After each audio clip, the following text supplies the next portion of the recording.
And now moving on to the best creator in food category, and the award goes to Kabita's Kitchen. एक housewife जो बन गई digital entrepreneur. She has played a vital role in celebrating the rich culinary heritage of India.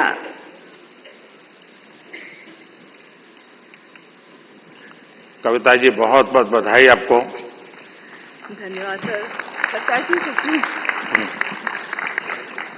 वो जो मल्हार है ना, उनको खाना बनाना सिखाओ. उसको कुछ सिखाइए.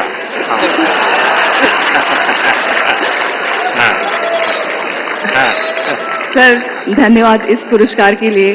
और मैं खाना बनाना सिखाती हूँ लोगों को, और मैं चाहती हूँ कि घर के मतलब जो फैमिली मेंबर है वो घर के हर मेंबर को खाना बनाना सिखाए, क्योंकि कोविड के टाइम पे हमें पता चल गया कि खाना बनाना कितना जरूरी है सीखना. तो पढ़ाई के साथ साथ इसको भी हम अपनी लाइफ स्किल में ऐड करें तो ज्यादा अच्छा होगा.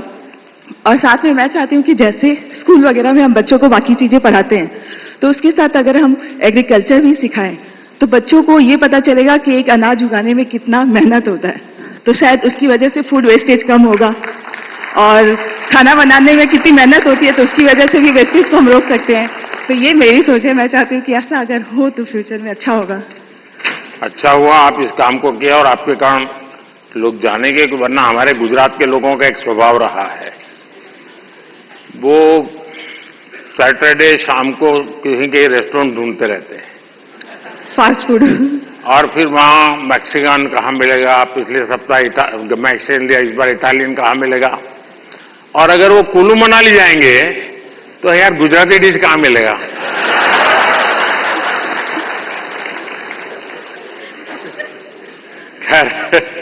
लेकिन आपने देखा होगा कि हमने 2023 को इंटरनेशनल मिलेट ईयर के रूप में दुनिया में पॉपुलर किया. हमारे यहां परंपरागत रूप से मिलेट खाया जाता था, लेकिन आज हमारे डाइनिंग टेबल पर से वो खो चुका था. फिर से आ रहा है. उसके लिए क्या कर सकते हैं. और दूसरा, खाने में बनाने के तरीके, दिखने का तरीका, लेकिन उसके साथ साथ अब न्यूट्रिशनल वैल्यूज की अवेयरनेस, उसमें आप क्या कर रही हैं. मैं कहना चाहूंगी कि जैसे बच्चे उनको फैंसी फूड पसंद होता है, तो अगर हम उसमें ज्वार, बाजरा, रागी ये सब फ्लोर मिला के, जैसे मैं सुबह दूध की मलाई बचती है तो उसमें बनाना मैश करके डाल देती हूँ, थोड़ा रागी ज्वार फ्लोर, काजू किशमिश क्रश करके, और इसके छोटे छोटे ऐसे पैनकेक बना देती हूँ. तो बच्चों को पता नहीं चलता, उनको लग रहा है कि बहुत मीठा है और अच्छा है. तो बच्चों के स्वाद के हिसाब से हमें खाने में थोड़े चेंजेस करने पड़ेंगे. और ये जो मिलेट है वो हम अपनी लाइफ में आजकल डाइटिशियन, डॉक्टर सब बोलते हैं कि मिलेट्स खाना हमारे लिए अच्छा है, और हम वापस उसी जनरेशन में जा रहे हैं जहां से हम शुरू किए थे. मैं अभी यूएस में मुझे निमंत्रित किया गया था, तो व्हाइट हाउस में बहुत बड़ा डिनर था, सबके लिए वेजिटेरियन था, और सरप्राइजिंगली 80% डिश मिलेट्स की थी व्हाइट हाउस में. तो मिलेट हम सबको अपने फूड में इंक्लूड करना चाहिए. और ये आपकी बात सही है कि बच्चों को उसमें रुचि बननी चाहिए. मैं याद है, खैर मैं बच्चा नहीं था तब, मैं ताइवान गया था बहुत साल पहले, तब तक मैं मुख्यमंत्री भी नहीं था, और मेरा कोई 10 दिन का वहां कार्यक्रम, वहां की सरकार ने मुझे बुलाया था. मेरे यहां से गया आइटनरी के साथ, no fish, no eggs, no meat, सब no no no no no. तो उनके लिए परेशानी थी, खिलाए क्या उसको. तो फिर मेरे साथ जो उनके कोऑर्डिनेटर थे, उन्होंने कहा कि साहब यहाँ एक बुद्धिस्ट रेस्टोरेंट है जो वेजिटेरियनिज्म को प्रमोट करती है, तो हमने आपके लिए वहां तय कर लिया है, आप क्योंकि और कहीं पर भी आपके लिए वेजिटेरियन मिलना मुश्किल हो जाएगा. तो मैंने कहा चलिए, आपकी बहुत बड़ा धन्यवाद करता हूं, आपने मेरी सेवा की. अब मैं गया, सब मैंने उन्होंने शोकेस किया हुआ था ऑर्डर देने के लिए. मैं देखते ही चौंक गया, क्योंकि किसी को दिखता था चिकन जैसा, कोई दिखता था फिश जैसा, कोई मटन की सारी चीजें दिखती थी. मैंने कहा यार तुम यहाँ कहाँ ले आए मुझे, ये तो सब नॉनवेज है. तो फिर मुझे उन बुद्धिस्ट जो लोग थे उन्होंने समझाया कि साहब यहाँ के लोगों को वेजिटेरियन की तरफ ले जाने के लिए हम वेजिटेरियन चीजों का शेप ऐसा बनाते हैं ताकि वो मेंटली पहले प्रिपेयर हो। और आप भी कभी ताइवान जाए तो आज भी वो रेस्टोरेंट है। खैर मैं तो उसको देख करके राम राम करके वापस आया। ये भी इस बात का मैं ध्यान रखूंगी अपने नेक्स्ट कुकिंग वीडियो में कि जो दिखने में पोषण के लिए जितना ज्यादा बल दे सके मैं समझता हूं ज्यादा अच्छा होगा। जी सर, बिल्कुल। बहुत बहुत शुभकामनाएं। धन्यवाद सर। सर पैसे क्या मम्मी ने बोला? And now the वाह, नमस्कार। ओहो, and now the best creator in the education category. और क्या इस रूपाली? पुरस्कार के इस पुरस्कार के विजेता हैं टेक प्लस गैजेट्स के लिए जाने जाने वाले Naman Deshmukh. Naman technology, gadgets, finance, social media, marketing जैसे विषयों को कवर करते हैं। सामान्य भाषा में तकनीकी विषयों पर शिक्षित करते हैं। आपको नमन। बताइए नमन। पहली बात तो प्रधानमंत्री जी थैंक यू सो मच इस पुरस्कार के लिए। मैं एक्चुअली टेक रिलेटेड या फिर जो भी अवेयरनेस होती है उस रिलेटेड वीडियोस बनाता हूँ, लोगों को अवेयर करता हूँ। जिस तरीके से इंडिया में टेक्नोलॉजी या फिर बाकी की चीजें बढ़ रही हैं उस तरीके से बहुत सारे स्कैम्स भी बढ़ते जा रहे हैं, जहाँ पे कई सारे ऐसे भी लोग हैं जो शायद अपना बैंक अकाउंट तक खाली करवा देते हैं कुछ स्कैम्स के कारण। तो उस टाइप की वीडियोस रहती है मेरी। प्लस इतनी सारी गवर्नमेंट की स्कीम्स होती हैं जो लोगों तक नहीं पहुंच पाती है, तो उसकी अवेयरनेस वगैरह पे हम लोग जो है वीडियो बनाते हैं। ये बहुत अच्छी बात है क्योंकि एक प्रकार से लोगों को जगाने का काम है। अदरवाइज लोग अच्छे से अच्छा मोबाइल खरीदने के तो शौकीन है, लेकिन सेफ्टी सिक्योरिटी के लिए क्या क्या करना चाहिए कुछ पता ही नहीं होता है। तो उसी में मेरी कोशिश रहती है और मैं ट्राई करता हूं कि जितना सिंपल मेरा कंटेंट हो उतना लोगों को समझने में आसानी होती है। तो मेरा जो हमारा एक रीजन है टेक में आने में या फिर एजुकेशन में कि एजुकेट तो करना है लेकिन बहुत सिंपल और फन तरीके से लोगों को चीजें बतानी है, और शायद उस चीज में हम लोग आगे बढ़ते जा रहे हैं। एक सुझाव मैं देता हूं नमन, शायद इन लोगों में से कोई निकले उसको भी काम आ सकता है। भारत सरकार की तरफ से अटल टिंकरिंग लैब्स बहुत बड़ी मात्रा में स्कूलों में चलती है।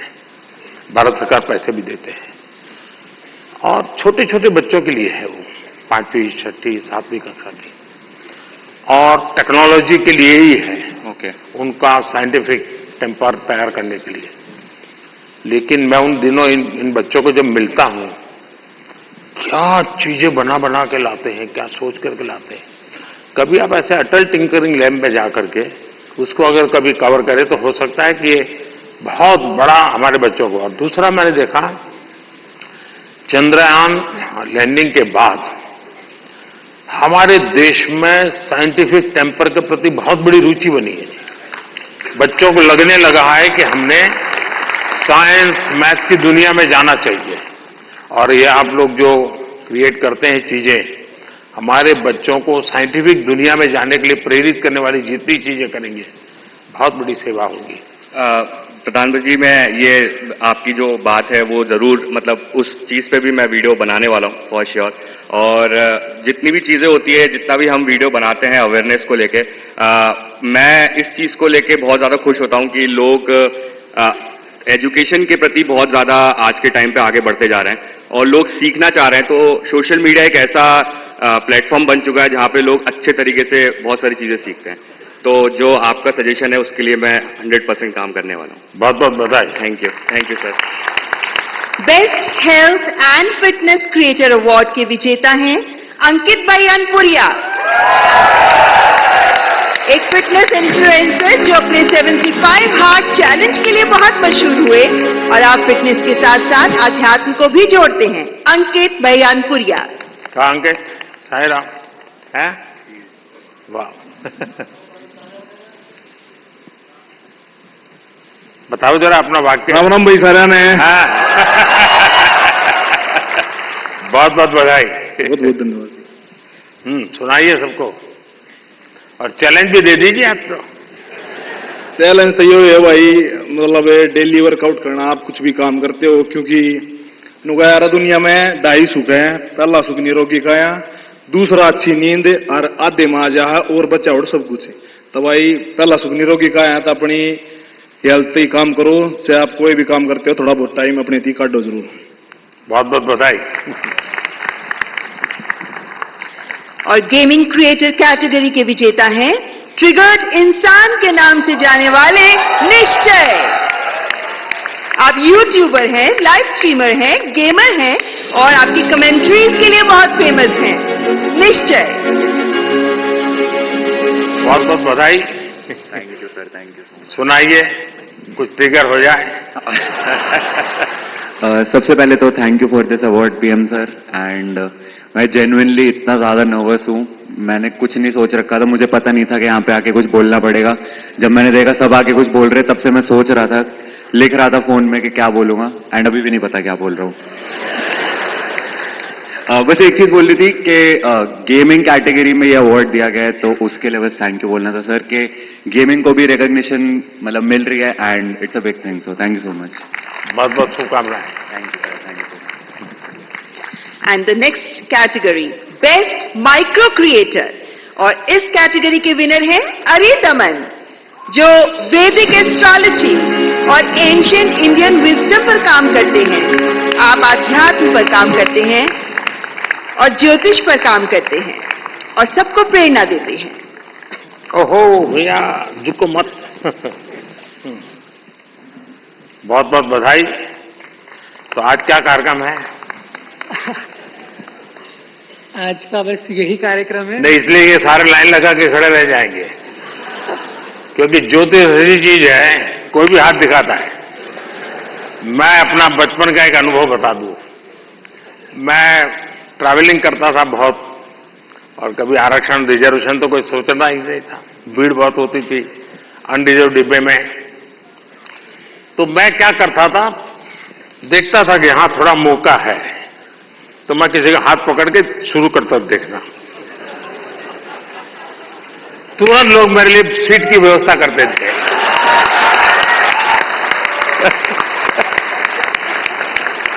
आइए आइए बैठिए। अब आप बताइए। लक्ष्मी हयवदन परब्रह्मणे नमः। सभी को मेरा सादर नमस्ते। और पहले मैं ये बताना चाहूंगा कि मैं ज्योतिष की वीडियोस नहीं बनाता हूं। मैं धर्मशास्त्रों के कुछ विषयों पर अपनी वीडियोस बनाता हूं। और ये पुरस्कार मुझे मिला, इसमें धर्म चक्र भी है, इसमें वृषभ भी है, इसमें सिंह भी है। और इस धर्म चक्र की मर्यादा बनी रहे, ये धर्म चक्र सतत चलता रहे, इसके लिए ही मेरा छोटा सा प्रयास है। और ये धर्म चक्र केवल एक मूर्तमान पुरस्कार की कोई मूर्ति नहीं है जिसको हमें घर में जाकर के सजा देना है, अपितु अपने जीवन के अंदर इस धर्म चक्र को धारण भी करना है। और इसके अंतर्गत कोई आध्यात्मिक कर्मकांड नहीं आते हैं, इसके अंदर कोई पूजा पाठ या विधियां नहीं आती है। आज मैंने जो वेशभूषा पहनी है, बहुत से लोग इसे देखकर सोच रहे होंगे कि मैं कोई सन्यासी हूं, कोई बाबा हूं, कोई तपस्वी हूं, लेकिन मैं इनमें से कुछ नहीं हूं। मैं एक सामान्य बालक हूं जो अपनी 12वीं कक्षा इस समय कर रहा हूं। लेकिन मैं बताना चाहता हूं कि ये जो कपड़े मैंने पहने हैं, ये अध्यात्म का प्रतीक नहीं है, ये भारतीय संस्कृति का प्रतीक है जिसे हम भुला चुके हैं। प्रधानमंत्री जी ने वेशभूषा की बात करी, हस्तकला की बात करी, और मैं कहना चाहूंगा कि जो परिधान मैंने पहना है, ये भारत का सबसे पुराना परिधान है, जिसको आज लगभग इधर बहुत कम लोग पहन के आए होंगे। तो मैं आशा करता हूं कि मेरे छोटे से योगदान से, यद्यपि मैं एक बहुत बड़ा क्रिएटर नहीं हूं, लेकिन मेरे छोटे से योगदान से मैं इस राष्ट्र के धर्म चक्र में एक छोटा सा सहयोग देता हूं, और उसके लिए आप सभी का मैं साथ मांगता हूं। और उसके लिए मुझे यहां बुलाने के लिए प्रधानमंत्री जी का बहुत बहुत अभिनंदन, आप सभी लोगों का बहुत बहुत अभिनंदन। नमस्कार। आप अरि कैसे आइडेंटिफाई करते हैं और अरि का दमन कैसे करते हैं? प्रथम तो अरि अंतर्मन के शत्रुओं का ही दमन करें, और बाहरी शत्रु बहुत रूप से होते हैं, फिजिकल शत्रु भी होते हैं, अंतर्मन के शत्रु भी होते हैं, परंपराओं के शत्रु भी होते हैं, रहन सहन के शत्रु भी होते हैं। और मैं समझता हूं कि जितनी हद तक हम इन शत्रुओं का निवारण कर सके उतना ही अच्छा है, और मैं इस अपने नाम को सार्थक करने के लिए उस लक्ष्य की तरफ अग्रसर हूं और माननीय प्रधानमंत्री जी के आशीर्वाद से, आप सभी के आशीर्वाद से मैं इस पर आगे बढ़ता रहूं, ऐसी मेरी आशा है। बहुत बहुत शुभकामनाएं। And now the best nano creator award, और इस अवार्ड के विजेता हैं देवभूमि उत्तराखंड के चमोली जिले के पीयूष पुरोहित।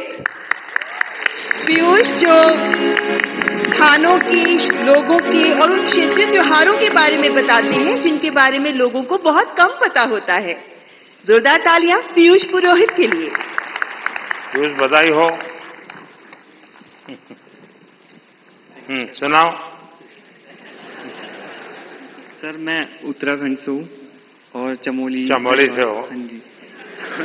तो सर मैं अपने जो उत्तराखंड की पुरानी परंपरा होती है उनको प्रमोट करने की कोशिश करता हूँ, और मतलब अलग तरीके से थोड़ी VFX वगैरह, एडिटिंग वगैरह से उसे थोड़ा और एंटरटेन करने की कोशिश करता हूँ। जैसे कि उसमें थोड़ा VFX यूज कर लिया, जैसे वीडियोस में VFX होते हैं, विजुअल आर्ट्स। मैंने मन की बात में एक बार लोगों को अपील किया था किसी और राज्य के गीत को गाइए, और चमोली का जो गीत है एक, वो केरल की बच्चियों ने स्कूल में गाया था, बहुत पॉपुलर हो गया था। शायद आपने वायरल देखा होगा उसको। चमोली का वो गीत बड़ा फेमस है, लोगों के स्वागत के लिए गाया जाता है। बहुत बहुत बधाई हो आपको। हाँ कहिए। कोई बात नहीं, सब फर्स्ट टाइम वाले ही हैं।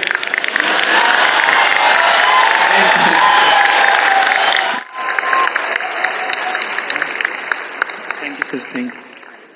जय देवभूमि, जय उत्तराखंड। चलिए, बहुत धन्यवाद। और नेशनल क्रिएटर्स अवार्ड्स की आखिरी श्रेणी, बेस्ट सेलिब्रिटी क्रिएटर अवार्ड, और ये अवार्ड दिया जा रहा है अमन गुप्ता को।